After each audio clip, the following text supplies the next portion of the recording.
ఈరోజు ఒక చక్కని కార్యక్రమం బలహీన వర్గాల పట్ల బలహీన వర్గాల వృత్తి స్థితిపై తెలంగాణ బీసీ ఫెడరేషన్ కులాల సమితి అధ్యక్షుడు పిల్లాపు దుర్గారావు గారు, నిర్వాహకులు కీర్తి యుగేందర్ గారు, అధికార ప్రతినిధి భాస్కర్ గారి ఆధ్వర్యంలో జరుగుతున్న ఈ కార్యక్రమానికి ఒక భావి తరాలకు నిజంగా బీసీ కులాలు వెనుకబడిన తలాలు వెనుకబడిన తరగతులు కాదు, మనము వెనుకకు నెట్టేసిన కులాలని చెప్పక తప్పదు.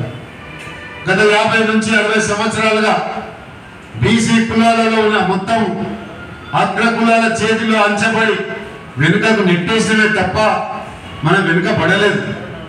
దాదాపు ఈరోజు గౌరవ ముఖ్యమంత్రి గారు రేవంత్ రెడ్డి గారు వచ్చిన తర్వాత చాలా మందికి బీసీలకు అవకాశం కల్పిస్తూనే ఇప్పటిదాకా సోదరు చెప్పినట్టు అందరికీ సెల్ చైర్మన్ అందరూ కూడా కార్పొరేషన్ డిక్లేర్ చేసి, అదేవిధంగా మరొక డిమాండ్ ఏంటంటే రాష్ట్ర ప్రభుత్వానికి విన్నపం, డిమాండ్ కూడా కాదు, ఈ రాష్ట్రంలో ఉన్న ఫెడరేషన్లన్నీ కూడా కంప్లీట్ గా ఆ బడ్జెట్ కేటాయించి పాలక మండలి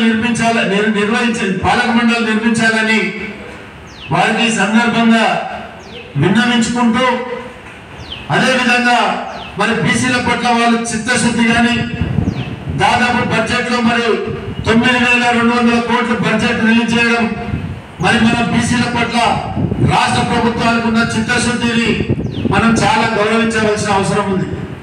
గౌరవ ముఖ్యమంత్రి రేవంత్ రెడ్డి గారు ఒక గ్రామీణ ప్రాంతం నుంచి వచ్చిన నాయకుడు, బీసీల జీవన శైలి మీద ఒక పట్టున నాయకుడు, బీసీలు జీవిస్తున్న దుర్భర జీవితం మీద అన్ని కులాల పట్ల అన్ని రకాలమైన వ్యవస్థల పట్ల పట్టున నాయకుడు కాబట్టి ఫెడరేషన్లు తప్పకుండా పెట్టి దానిలో పాలక మండలి నిర్మిస్తాననే ఆశాభావం అయితే నాకు ఎంతో ఉంది.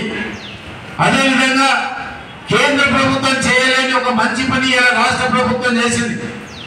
కేంద్ర ప్రభుత్వము దేశంలో జరగలు చేపట్టాలని, అందులో కులగలు చేపట్టాలని గౌరవ సుప్రీంకోర్టు ఆదేశిస్తే కేంద్ర ప్రభుత్వం మేము దౌర్భాగ్యమైన ప్రభుత్వం మాది దత్తమ ప్రభుత్వం అని సుప్రీంకోర్టులో ఒక అఫిడవిట్ దాఖలు చేసి చేతులు దులుపుకున్నది.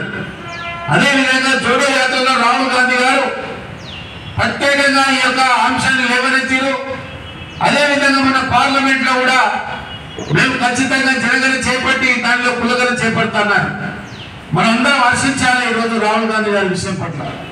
అదేవిధంగా రాష్ట్ర ముఖ్యమంత్రి గారు జనగణన చేపట్టడమే కాదు, జనగణన చేపట్టడం గల బడ్జెట్ను 160 కోట్ల రూపాయల బడ్జెట్ను కేటాయించడం కూడా ముఖ్యమంత్రి గారి దూరదృష్టికి అభినందనలు తెలుపుతా ఉన్నాం.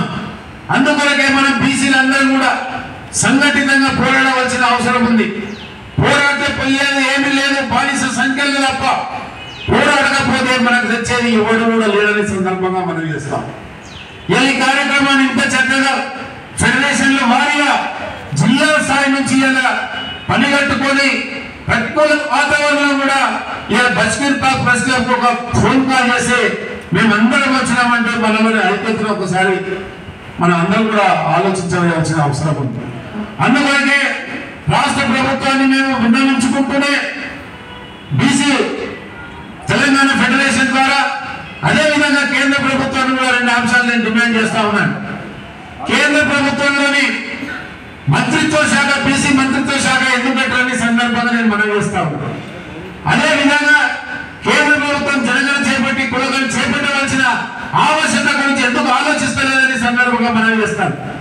ఈ దేశంలో 130 కులాలు ఉంటే 70 కులాలు, ఈ దేశంలో 130 కోట్ల మంది ఉంటే 75 కోట్ల మంది బలహీన వర్గాలు ఉన్నారు. ఈ 70 కోట్ల మంది బలహీన వర్గాల్లో 2,600 మంది బలహీన కులాలు ఉంటే అందులో 250 కులాలు ఇంతవరకు చట్టసభలో పార్లమెంట్ లో అడుగు పెట్టలేదంటే 75 సంవత్సరాల ప్రజాస్వామ్య ప్రాక్టీస్ లో మనం ఎక్కడైనా మన సంగతి కూడా ఈ సందర్భంగా మనం చేస్తా ఉన్నాం. అందుకనే కేంద్ర ప్రభుత్వమా, నిద్రపోతే ప్రభుత్వమా జనగణన చేపట్టి కులగణన జనగణన చేపట్టేందులో కులగణన చేపట్టు, బీసీ మంత్రిత్వ శాఖ పెట్టు. ఇలా అన్ని కులాలకు మంత్రిత్వ శాఖ ఉన్నాయి, బలహీన వర్గాలకు మాత్రం మంత్రిత్వ శాఖ లేదు. జాతీయ బీసీ కమిషన్ మాత్రం చట్టబద్ధత కలిగించారు, రాష్ట్రాల బీసీ కమిషన్ మాత్రము మన ట్యాంక్ బండ్ ఉత్సవాలు విగ్రహాలు లేక పెట్టారు. కనుక ఈ రెండింటినీ చట్టబద్ధత కలిగించాలని ఈ సందర్భాన్ని కేంద్ర ప్రభుత్వం చేస్తా ఉన్నాను. మా ముఖ్యమంత్రి గారిని చూసి నేర్చుకోవాలి.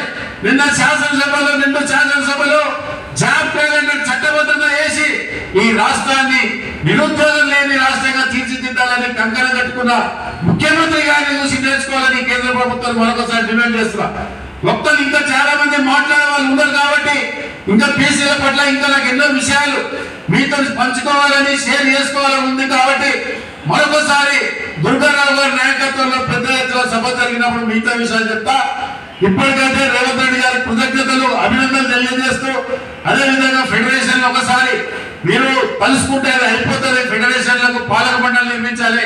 ఫెడరేషన్లకు బడ్జెట్ లో ఒక సప్లిమెంటరీ బడ్జెట్ పెట్టి తద్వారా ఫెడరేషన్లకు కూడా మీరు డబ్బు కేటాయించాలని సందర్భంగా మనవి చేస్తూ మరి నాకు అవకాశం ఇచ్చిన దుర్గారావు గారికి అదేవిధంగా యువేంద్ర గారికి ధన్యవాదాలు కృతజ్ఞతలు సెలవు వేస్తున్నాను.